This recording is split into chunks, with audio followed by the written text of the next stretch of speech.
Hello everyone, welcome back to my channel Medco Tutorials. So for all the students who are appearing Croak 1 examination 2020, so for them the Croak Ministry book is very important. So in the Croak Ministry book we'll be discussing the MCQs on different subjects, but anyways from today onwards we'll be starting on with the biochemistry part. So anyways, we'll be recording all the videos regarding all the questions of the biochemistry. So let's start on with the first question. Here the question says that the sample of the blood of a child of a supposed father who are directed for affiliation to medical forensic examination. So basically one thing you need to know is, for example, if you wanted to know the genetic nature, for example, if you turn out to be naughty having multiple affairs, so one or the other day you will be taken to the forensic department to have a DNA checkup. So that's how you can identify who is your real son, and the son and the children can identify who is the real father. So the concept behind that is you check the DNA. So I think there is no need of any explanation for this question. This is a simple question anyways, so better write it down. The DNA has a genetic material, as you all know it, right? Anyway, such questions are not asked because such questions are so simple questions, right? Anyways, coming to the second question. A 30-year-old woman has been ill for about an year. She complains of pain, reddening of the skin, edema in the area of joints. Where exactly? In the area of joints. A preliminary diagnosis is rheumatoid arthritis. Okay, because rheumatoid arthritis is a disease of the joints, right? Because it damages the joints. One of the most probable cause of this disease is change in the structure of what connective tissue protein. So basically here you need to know one thing, that okay, let us see question by question. You see, the question says myosin. Is myosin present in the joints? No. Myosin is a protein that is present in your muscles, right? So the problem here is in the joints. You see, in the joints. So this is not an option. Option number 2 is mucin. Mucin is generally present in the saliva, which makes the saliva thick, scanty and slippery. Okay, so that thickness, scantiness and slipperiness, that sliminess of the saliva is mainly done by your mucin. So mucin is mainly present in your saliva, right? Coming to the option E, troponin. Troponin is also a muscle protein. Troponin is also a muscle protein. So this is also not an option. Ovalbumin is a protein that is present in the eggs, basically. So here is talking about joints, so there is no sense of discussing about this option. So the answer here will be collagen. Now why collagen? As you know, collagen is one of the most important fiber in our body. So as you see here, let me make a picture over here, right? Anyways, question number 2, collagen. You know, collagen is a type of fiber which is having triple helix, but anyways that is not important for us. What is important is where is this collagen located, right? Collagen is one of the component of your connective tissue. Okay, so there are different types of collagen in your body. For example, let us say we have type 1 collagen, we have type 2 collagen, we have type 3 collagen, and we also have type 4 collagen. Now where is this type 1 collagen located? Type 1 is located in bone. Okay, type 1 collagen is located in bone. Not only bone, there are also some other structures where this type 1 collagen is located. It is also located in connective tissue. So the major, you know, there are different types of connective tissue in our body. So one of the major component of the connective tissue is your collagen. One of the most important part of your connective tissue is your collagen. Not only the connective tissue part, even you see it in case of tendons of your bones, right? So what is a tendon? Basically tendon is the one which is connecting bone to the muscle, that is a tendon, right? So in the tendons also you will see, and even you will also see this in case of your cornea. So the things which you need to remember is bones, connective tissue, tendons and cornea, right? So these are the places where type 1 collagen is most commonly predominant. Now coming to type 2, type 2 collagen is present in cartilage. It's actually cartilage, but to remember it well, I have written as cartilage, which means it is type 2 collagen, right? Basically, the ends of the long bones have hyaline cartilages, right? So these hyaline cartilages are mainly composed of type 2 collagen. Anyways, let's hang on to the third one. Type 3 collagen is most commonly located in your reticular fibers. You heard of reticular fibers, I guess, right?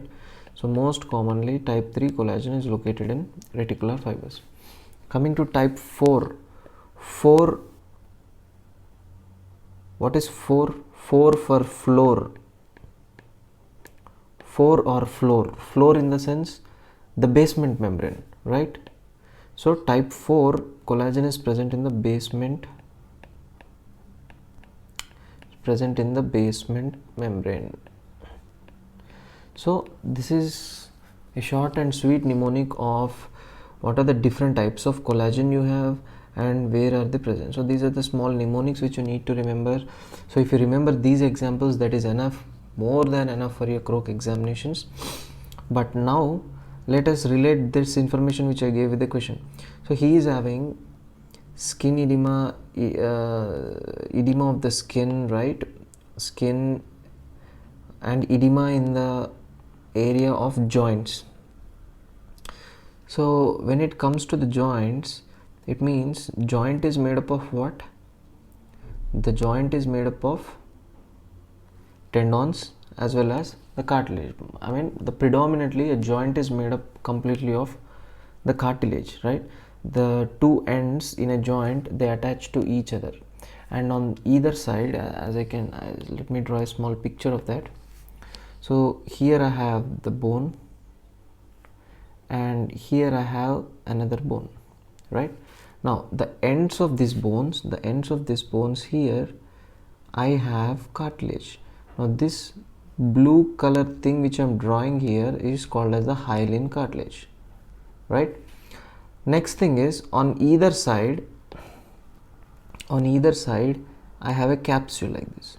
So completely this is a joint now. So mainly joint was what? Joint has cartilage. So it means in this question the joints are affected. The joints are affected in the sense the cartilage is affected. It means what type of collagen is affected? It is type 2 collagen. So the answer will be type 2 collagen, but in fact he has given just collagen, so that will be the answer. Right, so we are done with question number 2. Let's hang on to the question number 3. Yeah.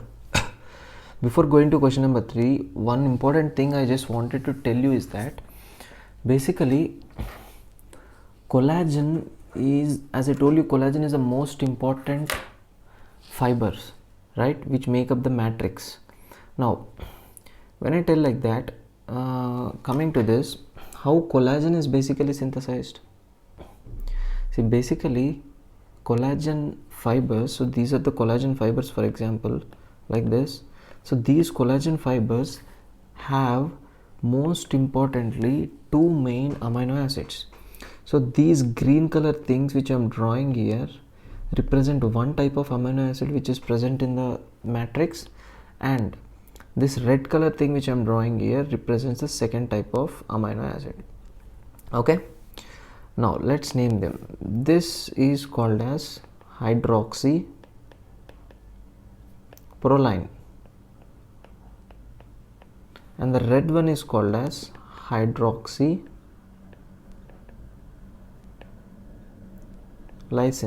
So if I ask you what are the two most important, these are the two most important amino acids that are present in collagen, So what if I ask you what are the two most important amino acids which are present in the collagen? It is hydroxyproline and hydroxylysine. Out of these two, which is the most important amino acid which is present in abundant quantity? It is your hydroxyproline. Now the question goes like this, that how hydroxyproline is formed? See, you have an amino acid called proline, right? Proline is converted to hydroxyproline. Now if proline has to convert into hydroxyproline, you have to add, what you have to add? You have to add this hydroxyl group to the proline. Only then it will be converted to hydroxyproline. So what will be the name of the reaction? The name of the reaction will be hydroxylation of proline, right? The name of the reaction will be hydroxylation of proline. Now how do I hydroxylate this proline? It must be with the help of some enzyme. So the enzyme is proline hydrolase. So we have got an enzyme. The name of the enzyme is proline hydrolase. So with the help of this proline hydrolase, what I have done? I have converted proline, or I have added hydroxyl group to the proline so that it became hydroxyproline. Now the important thing which you need to completely focus on this particular equation is that if this hydroxylation of proline has to happen, then definitely here you need one of the most important vitamin. Without this vitamin, this proline can never be converted to hydroxyproline. So the vitamin which you need is vitamin C. This is very, very, very important point which you need to keep in mind. Now if I don't have vitamin C, okay, if I don't have vitamin C, what will happen? Proline cannot be converted to hydroxyproline. Now when proline cannot be converted into hydroxyproline, what will happen? Will this collagen matrix be stable? No, collagen matrix will not be stable. Look here, the hydroxyproline and hydroxylysine, both of them together, they make up the collagen matrix. So if hydroxyproline and hydroxylysine are not synthesized or not produced, then how collagen matrix will be formed? Collagen matrix cannot be formed. So as a result, patient will have decrease in collagen. I hope you understood. See, for example, let me make it clear. For example, if patient is having vitamin C deficiency, if patient is coming to you with vitamin C deficiency, so what is the biochemical changes that are happening in his body? So if there is vitamin C deficiency, then there is no hydroxylation reactions. No hydroxylation. Yes or no? So if there is no vitamin C, there is no hydroxylation. It means proline cannot be converted to hydroxyproline, and the same way lysine cannot be converted to hydroxylysine.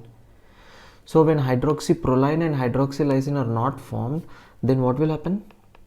There is no collagen synthesis. When there is no collagen synthesis, now you tell me, when there is no collagen synthesis, what will happen? See, basically, let me draw a small picture for you.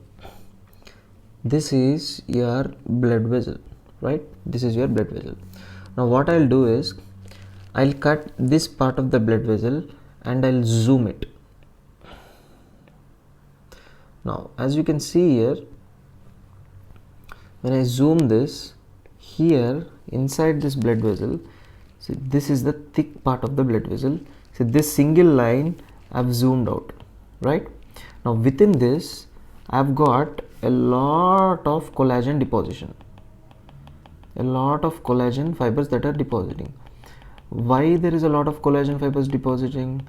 Because this patient does not have any vitamin C deficiency. In you and me, there is no vitamin C deficiency, As a result, hydroxyproline is formed, hydroxylysine is formed, and properly collagen has been synthesized. Now, are there any gaps left here? Of course, there are gaps left, but the gaps which are left are not that intense. So as a result, there is no chance for the blood to escape out. Yes or no? For example, let me make another picture. For example, this is the patient who is having collagen deficiency. Now, in this patient, the vitamin C is deficient. This is patient number A, this is patient number B. In patient number B, there is deficiency of vitamin C. When there is deficiency of vitamin C, then what will happen? Hydroxylation reaction doesn't happen. So hydroxyproline is not formed, hydroxylysine is not formed.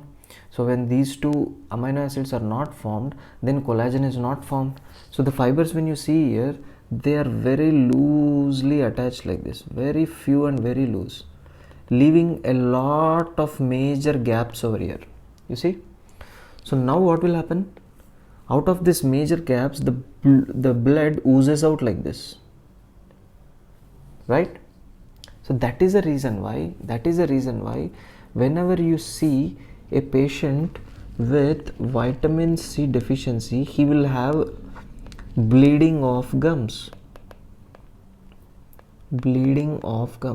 So if you see a presentation like bleeding of gums in a patient, so it means the collagen there is not formed properly. There are a lot of gaps. So through these gaps, the blood is getting oozed out.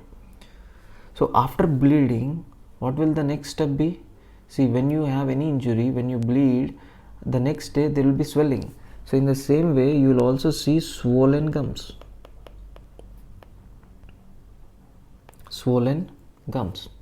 Right? So if you see in the question, of course there are still more symptoms like corkscrew appearance and peritracheal hemorrhages and all, but for your croak point of view, no one is going to ask you that deep. So you just need to remember these two symptoms. Okay, you just need to remember these two symptoms, and remember one more symptom, like of course when there is bleeding of the gums or bleeding which happens even in your skin, you find hemorrhages in your skin. These are called as petechial hemorrhages.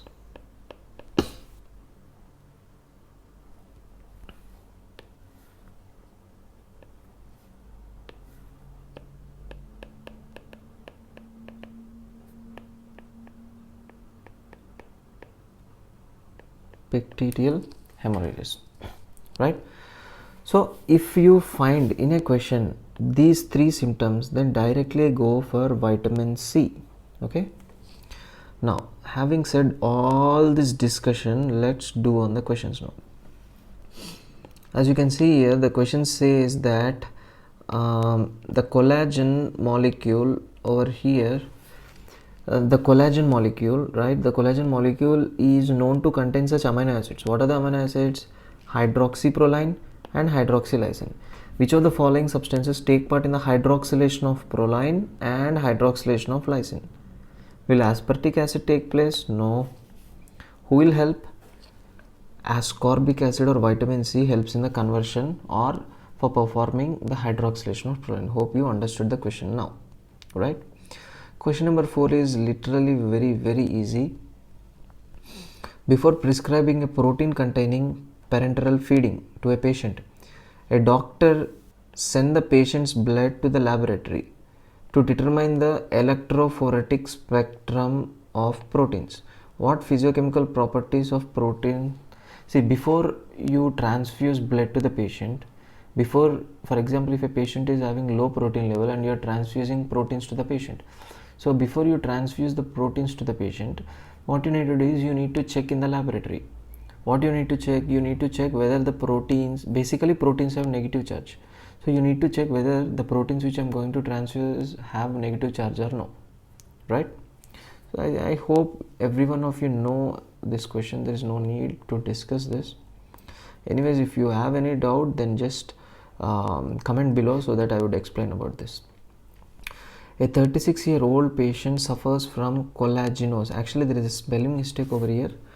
It is Collagenosis, that is abnormal formation of collagen.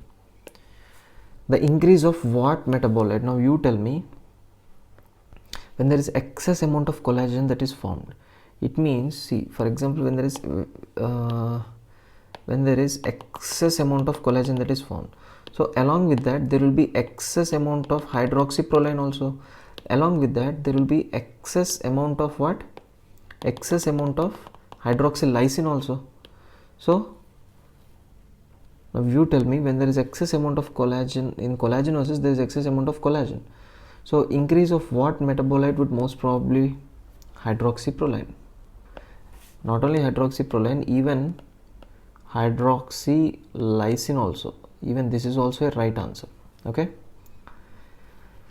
Hope you understood this. So creatinine is a waste material in your body. Urea is also a waste material in your body. Urobilinogen, I've discussed this very well in one of my video in jaundice. So hope you watch that video so that you will understand what is urobilinogen. So we are done with question number 5 as well. Right. Now hanging on to the next question over here. So the next question says that albinos, right?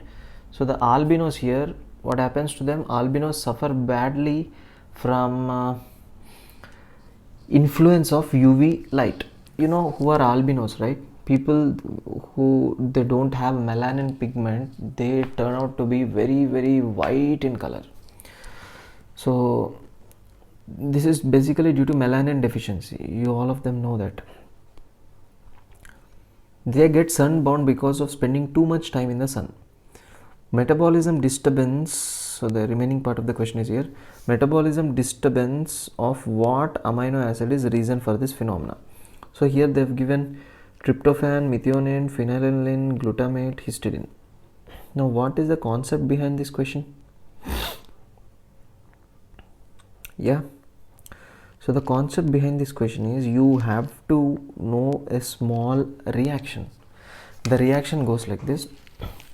Now the reaction which I am going to write here has many MCQs in it. Around 20 to 30 MCQs of your croak are based only on this reaction. So not only this particular MCQ, but also the remaining MCQs also will be covered up here. Now basically you have an amino acid called phenylalanine. Now phenylalanine, initially it gets converted into another amino acid called as tyrosine. Okay, I'll write the names of the enzymes later on, because all the time I can't keep on changing the color over here, it will be a little distracting to you. So phenylalanine is converted to tyrosine. Later on, tyrosine has two pathways.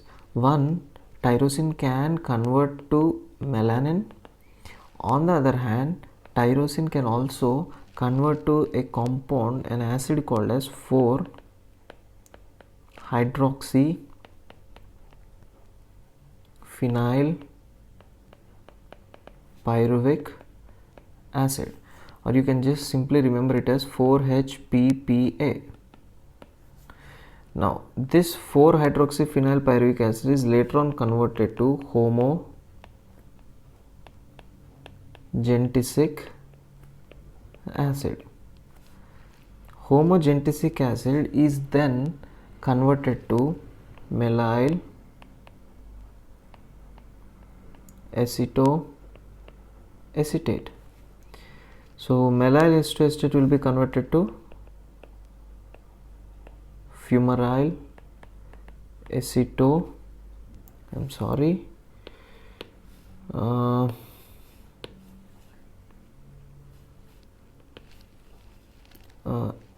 aceto, spelling mistake, I'm really sorry about this.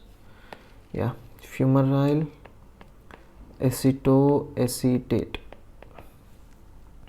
Now the last reaction is fumaryl acetoacetate will finally break down into two compounds. One is called as fumarate, another one is called as fumarate, another one is called as acetoacetate. So this reaction is really very important. I'm telling you, I'm repeating it again and again. It is the most important reaction here, because there are many diseases which come over here.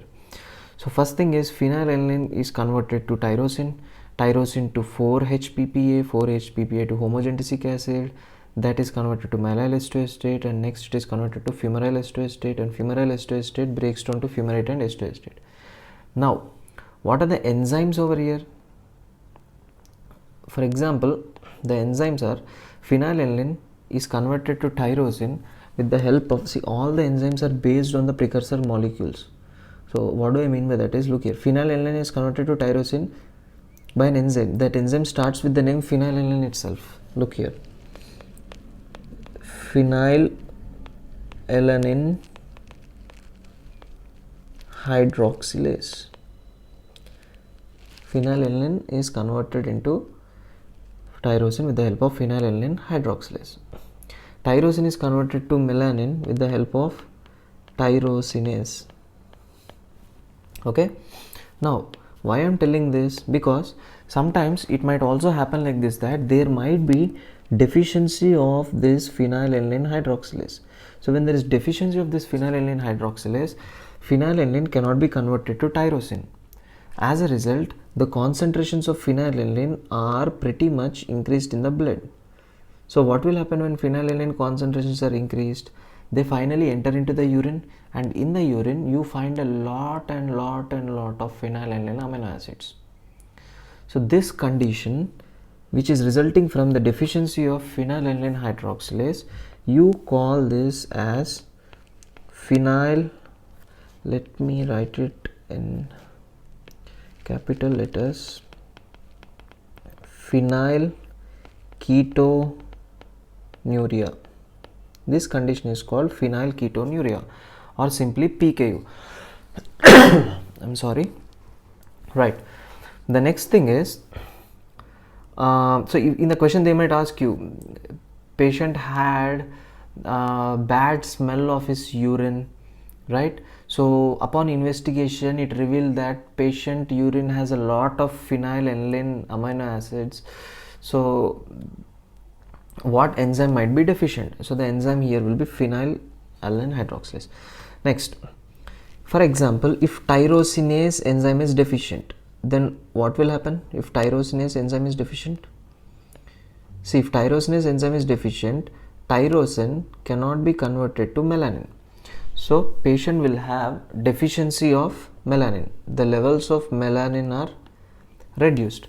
As a result, patient won't have a pigment called melanin. It results in hypopigmentation, which in turn results in, tell me, which in turn results in albinism, as we have discussed. Where is the question? Yeah, which in turn results in albinism, right? So tyrosinase deficiency leads to albinism. Now, so far you have learned about two important enzyme pathologies, right? Now let's learn about the second enzyme pathology. But by the way, I just wanted to add few important points over here. For example, when you see a patient with phenylketonuria, you need to remember 3 M's. What are these 3 M's? First M stands for mental retardation, because heavy amount of amino acid goes to the brain, of course it will lead to mental retardation. Another M stands for musty odor urine.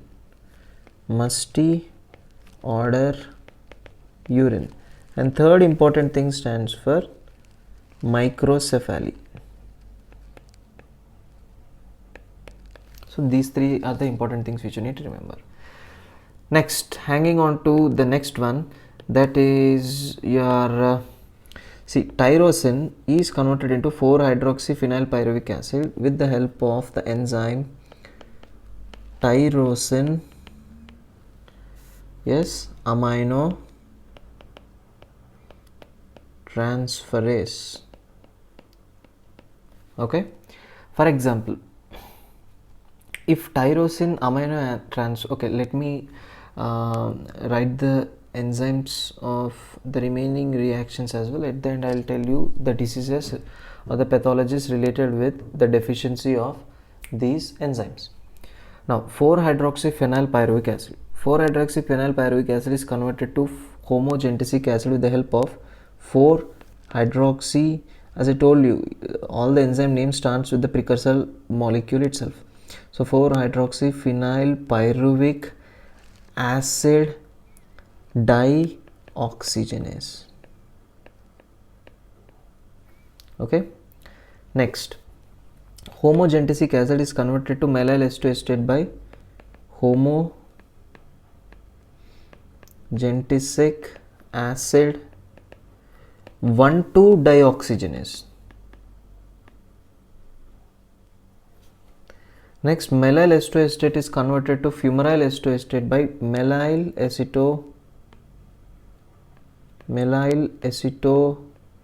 acetoacetate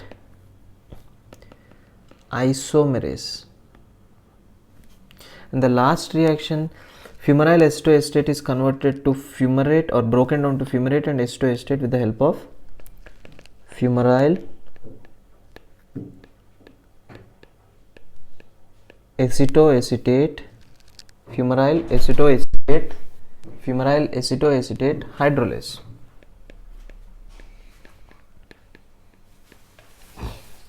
Right. So here, first of all, what happens when there is tyrosine aminotransferase deficiency? Look, when tyrosine aminotransferase is deficient, so tyrosine cannot be converted to 4-hydroxyphenylpyruvic acid. So when tyrosine cannot be converted to 4-hydroxyphenylpyruvic acid, then the levels of tyrosine will be increased in the blood. So when the levels of tyrosine are increased in the blood, you call this situation as tyrosinemia. You call this situation as tyrosinemia. Okay. In the same way, for example, if there is deficiency of 4-hydroxyphenylpyruvic acid dioxygenase, even this also results in tyrosinemia. Okay. In the same way, again, one more interesting thing here is, if you have a deficiency of fumaryl acetoacetate hydrolase, even then you end up with a situation called tyrosinemia.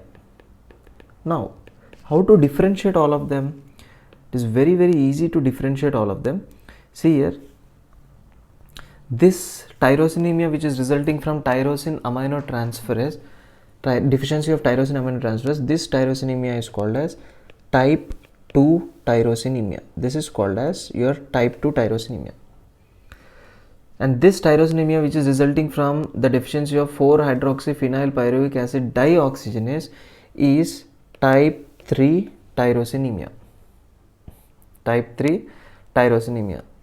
In the same way, if there is the last tyrosinemia resulting from the deficiency of fumaryl acetoacetate hydrolase, so this tyrosinemia is obviously, it will be type 1 tyrosinemia.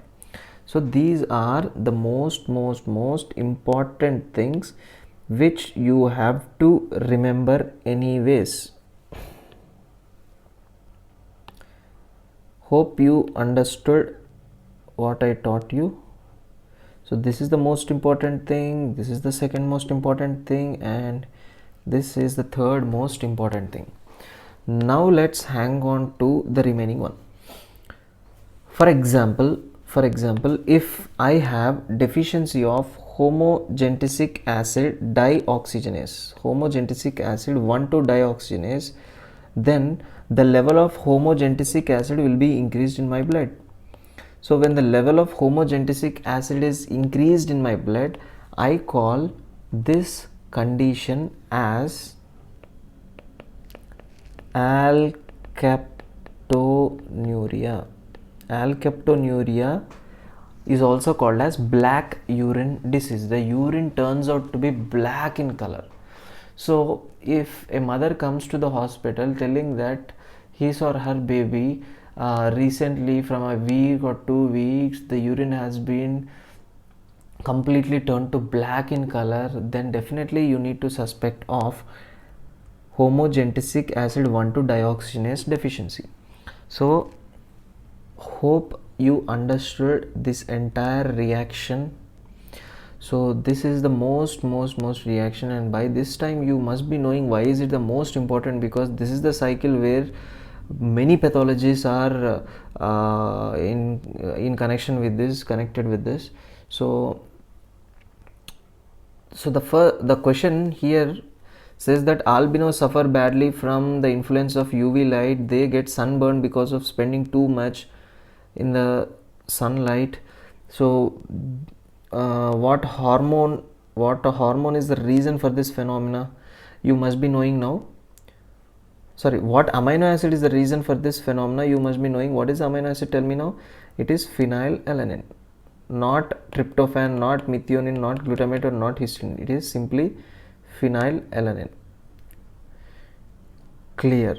Nice. So hope you understood the 6th question. Now let's hang on to the 7th question. Here the 7th question says that destruction of protein and polysaccharide components of connective tissue. You see here it told connective tissue. So one of the most important component of connective tissue which we discussed previously here, one of the most important part of the connective tissue which we discussed here previously was what?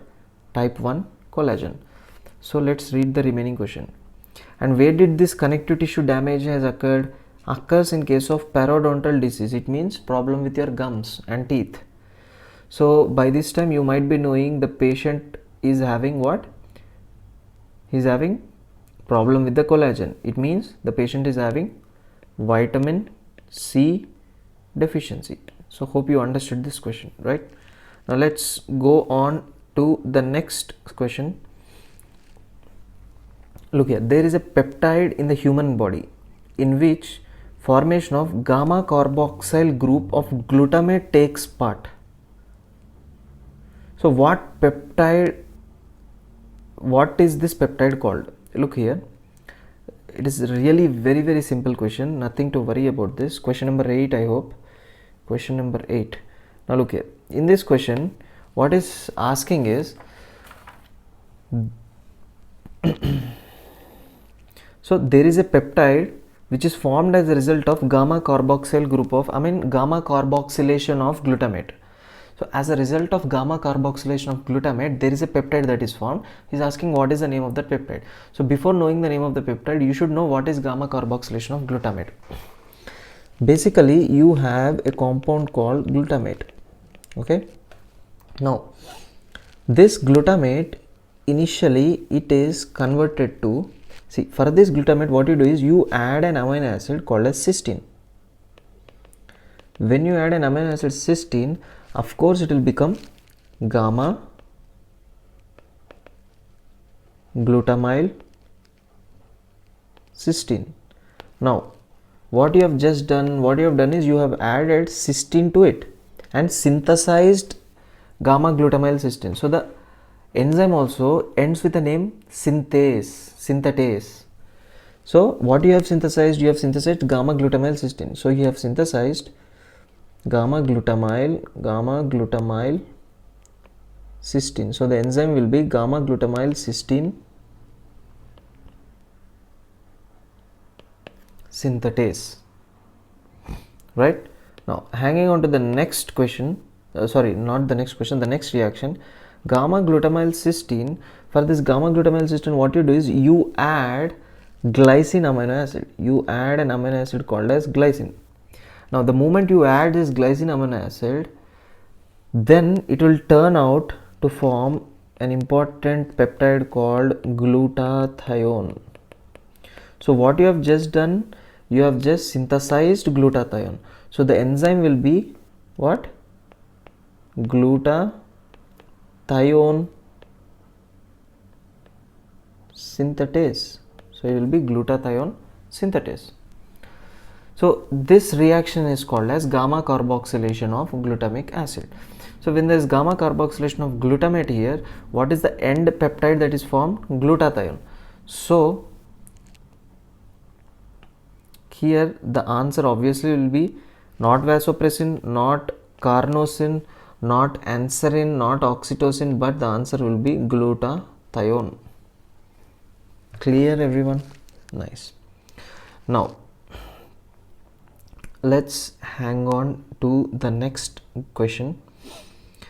The question says, what substance renders viscous, slimy properties to saliva? Previously in the first or second question, I guess we have already discussed that. Not in the second question, let me see. Yeah, in the second question we have already discussed that. You see here, mucin is present in the saliva. So mucin is present in the saliva, which imparts sliminess, scantiness, the thickness of the saliva. So that sliminess, slipperiness, scantiness and thickness of the saliva is mainly with the help of what? With the help of mucin. So here is asking what makes the viscous and slimy properties to saliva. Obviously it will be your mucin. Done. Now question number 10 I'll be discussing later on. Question number 11, hydroxyproline. Now stop here. What is hydroxyproline? Hydroxyproline is one of the important amino acid in collagen. Now let's continue. Is an essential amino acid in collagen structure. True. Which of the following vitamins take part in the formation of this amino acid by proline hydroxylation pathway? Of course it will be vitamin C, you know it. Question number 12. The protective function of human saliva is realized in some ways, including the presence of enzyme which shows bactericidal action, accomplished by lysis of membrane polysaccharides, polysaccharide complex of Staphylococcus and Streptococcus. You know what is the enzyme that is present in the mouth? See, we have amylase also, we have lysozyme also, but amylase is useful for carbohydrate digestion and lysozyme is useful to kill down the cell membranes or to lysis down the cell membranes of the bacteria. So this is the answer for this, right? So hope you enjoyed this session. So please subscribe my channel. So we'll be continuing with the question number 13 from the next video onwards. So this is the end of the video. Thank you.